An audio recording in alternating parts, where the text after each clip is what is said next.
உறங்கும் மக்கள் விழிக்கும் முன்னர் பிரிந்து செல்கிறோம் என்றாராம். தேரை திருப்பி நீங்கள் மட்டும் ஊரைச் சேருங்கள் என்றாராம். சிறுகாலை பொழுது ஊர் மக்கள் எழுந்து தேர் போன தடத்தை பார்த்தாராம்.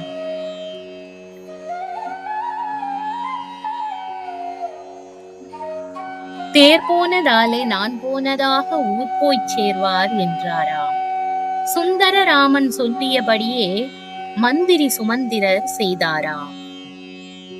மனதின் வழியால் மலரடி வலிக்க வனத்துள் மூவரும் சென்றாராம். வாசனை மலர்தான் வாடியே கிடக்க கோசலை கண்ணீர் வடித்தாராம்.